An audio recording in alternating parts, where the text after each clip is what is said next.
Hey, this is Idea Coaches for Coaches Rome. State of MMA Episode 2.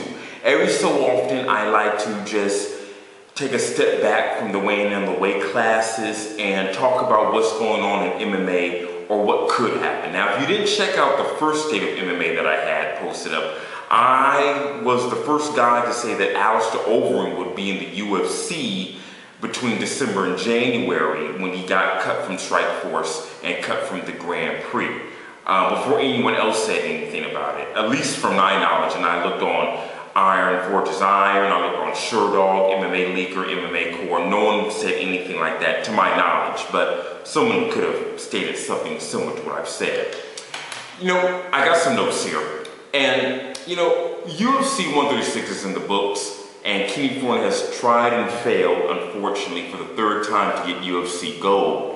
Now, I was thinking if I was a matchmaker, this would be a very troublesome dilemma that I have with Kenny Florian. I mean, how can you book a guy who can beat every fighter in a given division outside of the champion? Let's just say he was somehow able to either clear out the welterweight or the lightweight or the featherweight division, again, excluding the champion. Would that justify a title shot, given the UFC's, business model? I think that not having a tournament-based style kind of hurts Kenny Florian when it comes to the matchmaking that the UFC does. And the thing is that the UFC wants him to be champion, otherwise they wouldn't give him 3 title shots. I was thinking, where would you put someone like Kenny Florian, or another fighter I'm going to mention later? Where would you put him at this point? And I was just thinking, with the whole global expansion of the UFC, how about him as an ambassador for mixed martial arts under the, of course, the UFC name? I mean, think about it. I mean, he can easily go to Europe. He is a Spaniard. He speaks fluent Spanish, but I believe it's that Argentinian dialect, not the Mexican dialect that many Americans may know of. Perhaps, every time that they open a new UFC gym, which they're doing now, when they open these things overseas in Europe or maybe some parts of Mexico, that he can be the guy, the guy who cuts the ribbon in front of the cage, being the face of the company in our international market. Perhaps even Abu Dhabi. I mean, the man's articulate, he's a good fighter, and he just presents himself well to the non-hardcore fan. So I was just thinking, how about, just put him as an ambassador, because, have him still fight. He'll still be a fighter, but put him in matches that may be a little bit easier, because him getting UFC gold at this point in time pretty much will not happen, unfortunately. Now, let me get to a couple of other things. I think that Kenny Florian could be, like I said before, be a very good model from perhaps the Middle East, Abu Dhabi, and Europe, and some parts of Mexico. But I was thinking about Asia, where where martial arts pretty much started.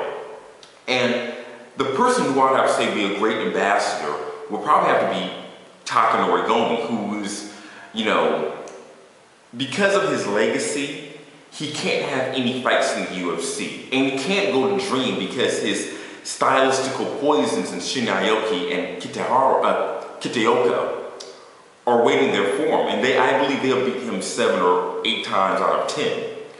The thing is that Gomi is my favorite fighter of all time, and there is no one from the welterweight division on down that has a highlight reel like Takanori Gomi. What a lot of people don't understand is that Gomi is a very accurate striker. He's a very, very accurate striker. If you look at any fights in Japan, now here's the problem with a lot of Asian fighters who come over, especially the Japanese ones, that come over to America. They all go for the gusto. And that's a little bit of a problem.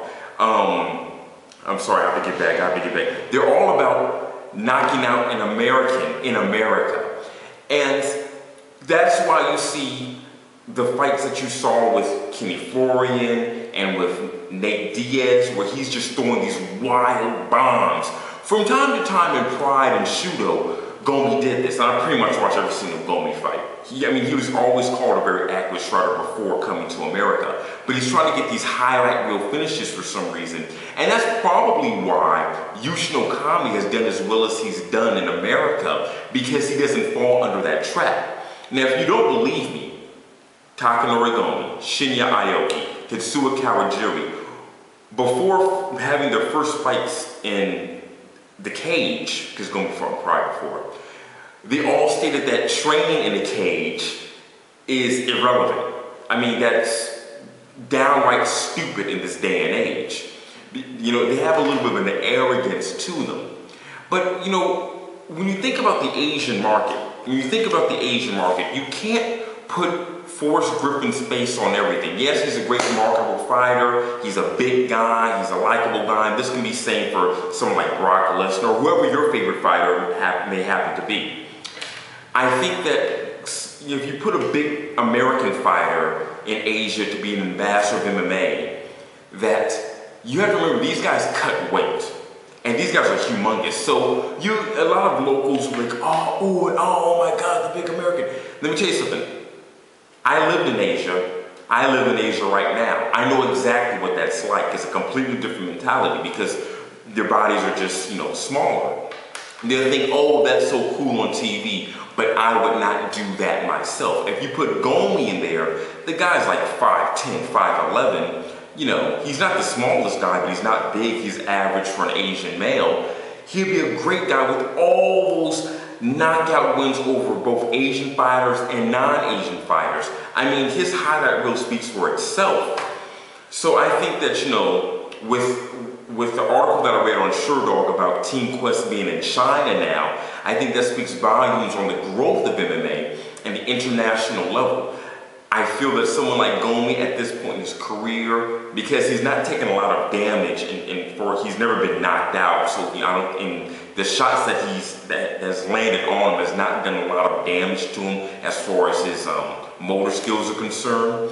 I think that he'll be a good face for the Asian market as an ambassador of mixed martial arts and thus the UFC. So, you know, please tell me what you think. You know, what you think about that. I think at some point in time, and probably in maybe the next year or two, there will be ambassadors for mixed martial arts. And I think Florian and Takanori Gomi, though they will not have a successful run at UFC Gold, will still have a place in the sport that they love so much. Okay guys, those are just my thoughts on the state of MMA. Check you guys next time.